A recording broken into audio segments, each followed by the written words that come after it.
ತಂಜಾವೂರಿನ ಬೃಹದೀಶ್ವರ ದೇವಾಲಯದ ಬಗ್ಗೆ ತಿಳಿದುಕೊಳ್ಳೋಣ. ತಂಜಾವೂರಿನ ಬೃಹದೀಶ್ವರ ದೇವಾಲಯವು ಅತ್ಯಂತ ಭವ್ಯವಾದ ಹಾಗೂ ದೊಡ್ಡದಾದ ಶಿವನ ದೇವಾಲಯಗಳಲ್ಲಿ ಒಂದಾಗಿದೆ. ಇದನ್ನು ತಮಿಳುನಾಡಿನಲ್ಲಿ ಪೆರಿಯ ಕೋವಿಲ್ ಎಂದು ಕರೆಯುತ್ತಾರೆ, ಅಂದರೆ ದೊಡ್ಡ ದೇವಾಲಯ ಎಂದು ಅರ್ಥ. ಇದು ತಮಿಳುನಾಡಿನ ತಂಜಾವೂರಿನಲ್ಲಿ ಕಾವೇರಿ ನದಿಯ ದಕ್ಷಿಣ ದಂಡೆಯ ಮೇಲೆ ಇದೆ. ಈ ದೇವಾಲಯವನ್ನು ಚೋಳ ವಂಶದ ಪ್ರಸಿದ್ಧ ದೊರೆ 1ನೇ ರಾಜರಾಜ ಚೋಳ ನಿರ್ಮಿಸಿದನು. ಕ್ರಿಸ್ತಶಕ 1003 ರಿಂದ 1010 ಅವಧಿಯಲ್ಲಿ ಇದನ್ನು ಕಟ್ಟಲಾಯಿತು ಎಂದು ಹೇಳಲಾಗಿದೆ. ಇದು 1000 ವರ್ಷಗಳಿಗಿಂತಲೂ ಹಳೆಯದಾದ ಇತಿಹಾಸವನ್ನು ಹೊಂದಿದೆ. ಈ ದೇವಾಲಯವು ಯುನೆಸ್ಕೋ ವಿಶ್ವ ಪರಂಪರೆಯ ತಾಣ ಎಂದು ಗುರುತಿಸಲ್ಪಟ್ಟಿದೆ, ಅಂದರೆ ಯುನೆಸ್ಕೋ ವರ್ಲ್ಡ್ ಹೆರಿಟೇಜ್ ಸೈಟ್ ಎಂದು ಇದನ್ನು ಪರಿಗಣಿಸಲಾಗಿದೆ. 1987ರಲ್ಲಿ ದ ಗ್ರೇಟಾ ಲಿವಿಂಗ್ ಚೋಳ್ ಟೆಂಪಲ್ಸ್ ಎಂದು ಭಾರತದ ಜೀವಂತ ಚೋಳ ದೇವಾಲಯಗಳು ಎನ್ನುವ ಹೆಸರಿನಿಂದ ಒಟ್ಟು 3 ದೇವಾಲಯಗಳನ್ನು ಯುನೆಸ್ಕೋ ಪಟ್ಟಿಗೆ ಸೇರಿಸಲಾಗಿದೆ. ಅದರಲ್ಲಿ ಈ ಬೃಹದೀಶ್ವರ ದೇವಾಲಯವು ಕೂಡ ಒಂದಾಗಿದೆ. 1987ರಲ್ಲಿ ಈ ದೇವಾಲಯವನ್ನು, ಅಂದರೆ ಬೃಹದೀಶ್ವರ ದೇವಾಲಯವನ್ನು ಯುನೆಸ್ಕೋ ವರ್ಲ್ಡ್ ಹೆರಿಟೇಜ್ ಸೈಟ್ಗೆ ಸೇರಿಸಲಾಯಿತು. ಇನ್ನುಳಿದ 2 ದೇವಾಲಯಗಳನ್ನು 2004ರಲ್ಲಿ ಸೇರಿಸಲಾಗುತ್ತದೆ. ಈ ದೇವಾಲಯದ ವಾಸ್ತುಶಿಲ್ಪಕಲೆಯನ್ನು ನೋಡಿದರೆ ಇದು ಸಂಪೂರ್ಣವಾದಂತಹ ಹಾಗೂ ಶುದ್ಧವಾದಂತಹ ದ್ರಾವಿಡ ಶೈಲಿಗೆ ಸೇರಿದ್ದು ಎಂದು ಹೇಳಲಾಗುತ್ತದೆ. ಅಂದರೆ ದ್ರಾವಿಡ ಶೈಲಿಯನ್ನು ನಾವು ಗುರುತಿಸುವುದು ಹೇಗೆ ಅಂದರೆ, ದ್ರಾವಿಡ ಶೈಲಿಯಲ್ಲಿ ಗೋಪುರಗಳನ್ನು ನೋಡಿದಾಗ ಆ ಗೋಪುರಗಳು ಪಿರಮಿಡ್ ಸ್ಟೈಲ್ನಲ್ಲಿ, ಅಂದರೆ ತ್ರಿಕೋನಾಕಾರ ರೀತಿಯಲ್ಲಿ ಇದ್ದು ಆ ಪಿರಮಿಡ್ ಸ್ಟೈಲಲ್ಲಿ ಇರುತ್ತವೆ. ಹಾಗಾಗಿ ಇದನ್ನು ನಾವು ದ್ರಾವಿಡ ಶೈಲಿ ಎಂದು ಹೇಳಬಹುದು. ಈ ದೇವಾಲಯಕ್ಕೆ ಗ್ರಾನೈಟ್ ಕಲ್ಲನ್ನು ಬಳಸಿದ್ದಾರೆ ಎಂದು ಹೇಳಲಾಗುತ್ತದೆ. ಅದು ಸುಮಾರು 1,30,000 ಟನ್ ತೂಕದ ಗ್ರಾನೈಟ್ ಕಲ್ಲುಗಳನ್ನು ಬಳಸಿ ಈ ಬೃಹತ್ತಾದ ದೇವಾಲಯಗಳನ್ನು ನಿರ್ಮಿಸಲಾಗಿದೆ ಎಂದು ಹೇಳಲಾಗುತ್ತದೆ. ದೇವಾಲಯದ ಮುಖ್ಯ ಗೋಪುರವು, ಅಂದರೆ ವಿಮಾನ ಗೋಪುರವು 216 ಅಡಿ, ಅಂದರೆ ಸುಮಾರು 66 ಮೀಟರ್ಗಳಷ್ಟು ಎತ್ತರವಿದ್ದು ವಿಶ್ವದ ಅತಿ ಎತ್ತರದ ಗೋಪುರಗಳಲ್ಲಿ ಒಂದಾಗಿದೆ. ಈ ವಿಮಾನ ಗೋಪುರದ ತುದಿಯಲ್ಲಿರುವ ಬ್ರಹ್ಮಶಿಲ್ಪ ಅಥವಾ ಕಳಶವು ಒಂದೇ ಕಲ್ಲಿನಿಂದ ಕೆತ್ತಲ್ಪಟ್ಟಿದ್ದು ಇದು ಸುಮಾರು 80 ಟನ್ ತೂಕ ಹೊಂದಿದೆ. ಇದನ್ನು ಅಷ್ಟು ಎತ್ತರಕ್ಕೆ ಕೊಂಡೊಯ್ಯಲು ಆ ಕಾಲದಲ್ಲಿ ದೊಡ್ಡ ಮಣ್ಣಿನ ರ್ಯಾಂಪನ್ನು ನಿರ್ಮಿಸಲಾಗುತ್ತದೆ ಎನ್ನಲಾಗುತ್ತದೆ. ಮಧ್ಯಾಹ್ನದ ಸಮಯದಲ್ಲಿ ಈ ಭವ್ಯ ಗೋಪುರದ ನೆರಳು ಭೂಮಿಯ ಮೇಲೆ ಬೀಳುವುದಿಲ್ಲ ಎಂಬುದು ಇದರ ಪ್ರಮುಖ ವಾಸ್ತುಶಿಲ್ಪದ ರಹಸ್ಯವಾಗಿದೆ.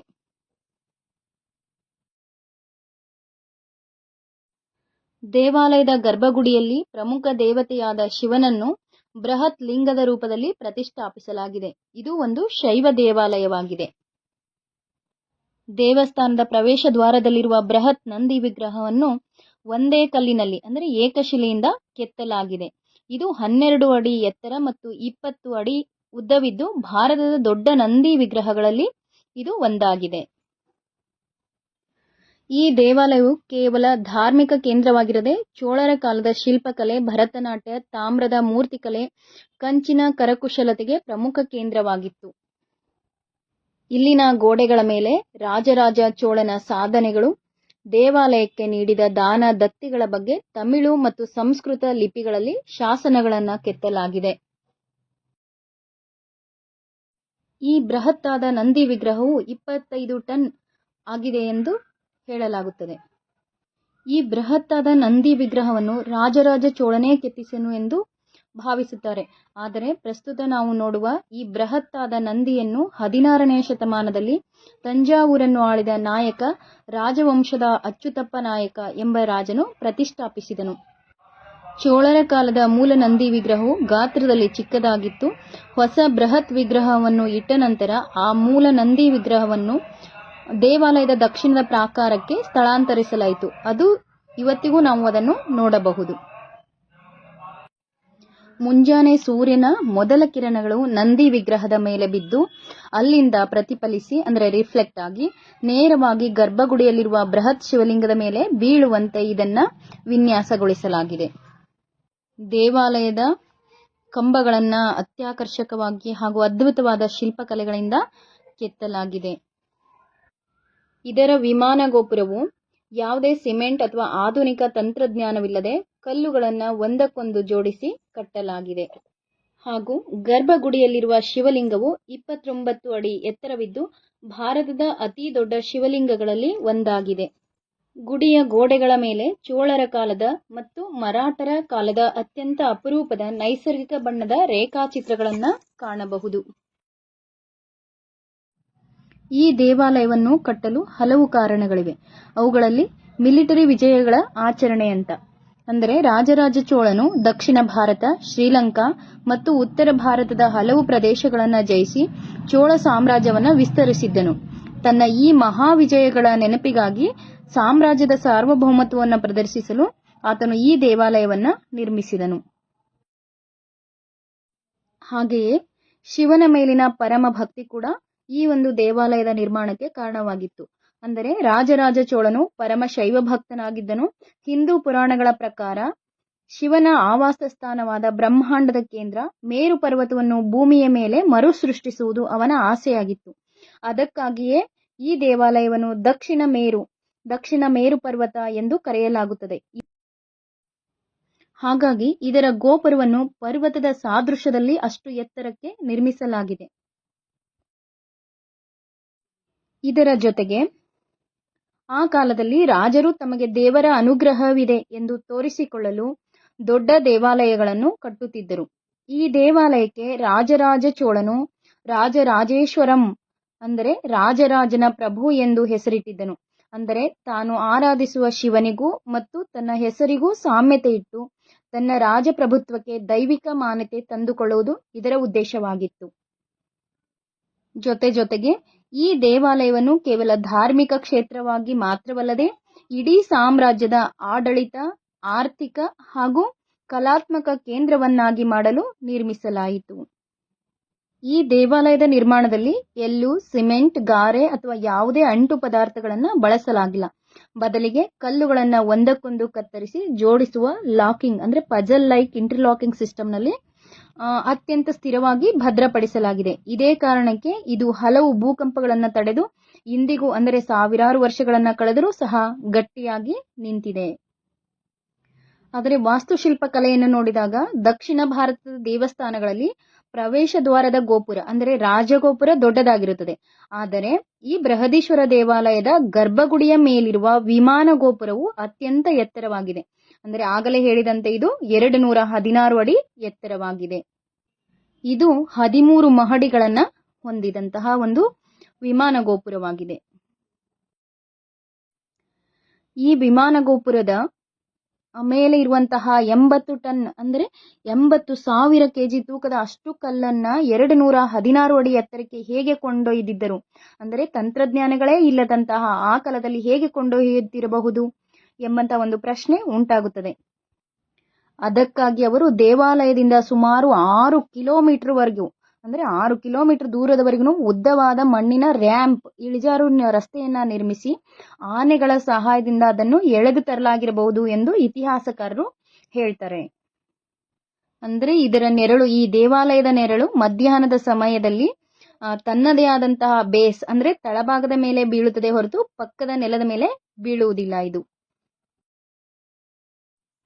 ಗರ್ಭಗುಡಿಯು 2 ಅಂತಸ್ತುಗಳ ವಿನ್ಯಾಸವನ್ನ ಹೊಂದಿದೆ ಹಾಗೂ ಅದರ ಸುತ್ತಲೂ ಒಳಗಡೆ ಒಂದು ರಹಸ್ಯವಾದ ಪ್ರದಕ್ಷಿಣಾ ಪಥವಿದೆ.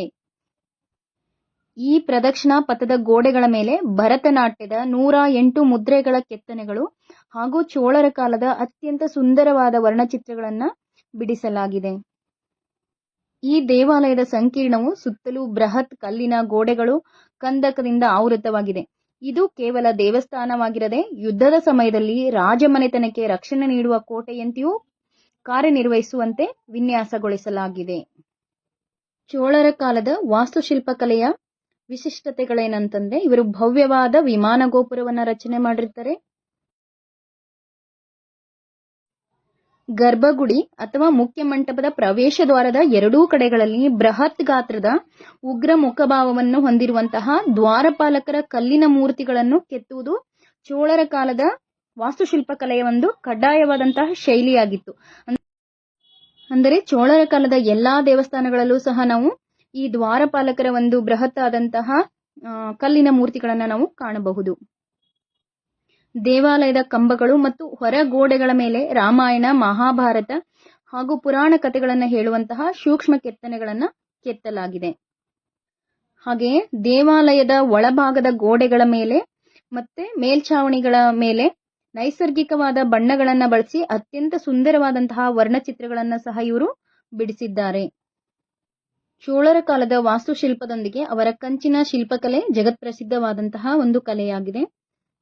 ಕಳೆದು ಹೋದ ಮೇಣದ ತಂತ್ರಜ್ಞಾನ ಅಂದ್ರೆ ಲಾಸ್ಟ್ ವ್ಯಾಕ್ಸ್ ಟೆಕ್ನಿಕ್ ಅನ್ನ ಬಳಸಿ ಸೃಷ್ಟಿಸಿದ ನಟರಾಜನ, ನರ್ತಿಸುವ ಶಿವನ ಕಂಚಿನ ವಿಗ್ರಹಗಳು ಚೋಳರ ಲೋಹದ ಕರಕುಶಲತೆಗೆ ಜಗತ್ತಿನಲ್ಲಿ ಅತ್ಯುತ್ತಮವಾದಂತಹ ಸಾಕ್ಷಿಯಾಗಿವೆ. ಈ ತಂಜಾವೂರಿನ ಬೃಹದೀಶ್ವರ ದೇವಾಲಯದ ವಿಶಾಲವಾದ ಆವರಣದಲ್ಲಿ ಮುಖ್ಯ ಶಿವನ ಗುಡಿಯ ಜೊತೆಗೆ ನಂತರ ರಾಜವಂಶಗಳು ಮತ್ತು ಚೋಳರು ನಿರ್ಮಿಸಿದಂತಹ ಹಲವು ಪ್ರಮುಖವಾದಂತಹ ಉಪ ದೇವಾಲಯಗಳಿವೆ. ಬೃಹನ್ನಾಯಕಿ ದೇವಸ್ಥಾನ ಅಂದ್ರೆ ಇದು ಪಾರ್ವತಿ ದೇವಿಯ ದೇವಸ್ಥಾನವಾಗಿದೆ. ಇದನ್ನು 13ನೇ ಶತಮಾನದಲ್ಲಿ ಪಾಂಡ್ಯ ರಾಜರು ನಿರ್ಮಿಸಿದ್ರು ಅಂತ ಹೇಳಲಾಗ್ತದೆ. ಜೊತೆಗೆ ಸುಬ್ರಹ್ಮಣ್ಯ ಸ್ವಾಮಿ ದೇವಸ್ಥಾನ ಸಹ ಇಲ್ಲಿ ಇದೆ. ಈ ಸುಬ್ರಹ್ಮಣ್ಯ ಸ್ವಾಮಿಯ ದೇವಸ್ಥಾನವನ್ನು 16ನೇ ಶತಮಾನದಲ್ಲಿ ನಾಯಕ ರಾಜರು ಅಂದ್ರೆ ತಮಿಳುನಾಡಿನಲ್ಲಿ ಅಂದ್ರೆ ತಂಜಾವೂರಿನಲ್ಲಿ ಆಳಿದಂತಹ ನಾಯಕ ರಾಜರುಗಳು ಇದನ್ನು ನಿರ್ಮಿಸಿದರು ಅಂತ ಹೇಳಲಾಗ್ತದೆ. ಜೊತೆಗೆ ವರಾಹದೇವಿಯ ಚಿಕ್ಕದಾದಂತಹ ಒಂದು ಗುಡಿ ಸಹ ಇಲ್ಲಿ ಇದೆ. ಚಿಕ್ಕದಾದಂತಹ ಗಣೇಶನ ಗುಡಿ ಸಹ ಇಲ್ಲಿದೆ. ಇದನ್ನು ತಂಜಾವೂರನ್ನ ಆಳಿದಂತಹ ಆಗಿನ ಕಾಲದ ಮರಾಠ ರಾಜರು ನಿರ್ಮಿಸಿದರು ಅಂತ ಹೇಳಲಾಗ್ತದೆ. ಚಂಡಿಕೇಶ್ವರ ದೇವಾಲಯ ಸಹ ಇಲ್ಲಿ ಇದೆ. ಜೊತೆಗೆ ಈ ಬೃಹದೀಶ್ವರ ದೇವಾಲಯದ ಸುತ್ತಲೂ ಇರುವಂತಹ ಆವರಣದ ಗೋಡೆಯ ಒಳಗೆ ನೂರಾರು ಸಣ್ಣ ಸಣ್ಣ ಶಿವಲಿಂಗಗಳನ್ನ ಪ್ರತಿಷ್ಠಾಪಿಸಲಾಗಿದೆ. ಈ ವಿಡಿಯೋದಲ್ಲಿ ನಾನು ಅದೆಲ್ಲವನ್ನ ತೋರಿಸಿದ್ದೇನೆ, ಆದರೆ ಸಂಪೂರ್ಣ ವಿಡಿಯೋ ನೋಡಿದಾಗ ಪೂರ್ತಿ ಅದರ ಚಿತ್ರಣ ತಮಗೆ ದೊರಕುತ್ತದೆ. ಬೆಂಗಳೂರಿನಿಂದ ತಂಜಾವೂರಿನ ಬೃಹದೀಶ್ವರ ದೇವಾಲಯಕ್ಕೆ ತಲುಪಲು ರಸ್ತೆ, ರೈಲು, ವಿಮಾನ ಮಾರ್ಗಗಳ ಮೂಲಕ ಹೋಗಬಹುದು. ಇದು ಸುಮಾರು ಬೆಂಗಳೂರಿನಿಂದ 390ರಿಂದ 410 ಕಿಲೋಮೀಟರ್ ದೂರದಲ್ಲಿದೆ. ಮೊದಲು ಬೇಕಿದ್ರೆ ಕುಂಭಕೋಣಂಗೆ ಹೋಗಿ ಕುಂಭಕೋಣಂನಲ್ಲಿರುವಂತಹ ದೇವಸ್ಥಾನಗಳನ್ನೆಲ್ಲ ದರ್ಶನ ಮಾಡಿಕೊಂಡು ಅಲ್ಲೇ ಸ್ಟೇ ಆಗಿದ್ಕೊಂಡು ಮತ್ತೆ ನಾವು ತಂಜಾವೂರನ್ನ ಬಸ್ಸಿನಲ್ಲೂ ಸಹ ನಾವು ಹೋಗಬಹುದು. ಈ ದೇವಾಲಯವು ಅತಿ ಭವ್ಯವಾದ ಹಾಗೂ ಅತಿ ಸುಂದರವಾದಂತಹ ಹಾಗೂ ಎತ್ತರವಾದಂತಹ ಬೃಹತ್ ಆದಂತಹ ದೇವಾಲಯ ಇದಾಗಿದೆ ಎಂದು ಹೇಳಲು ಬಯಸುತ್ತೇನೆ.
ಕಂಡೆನು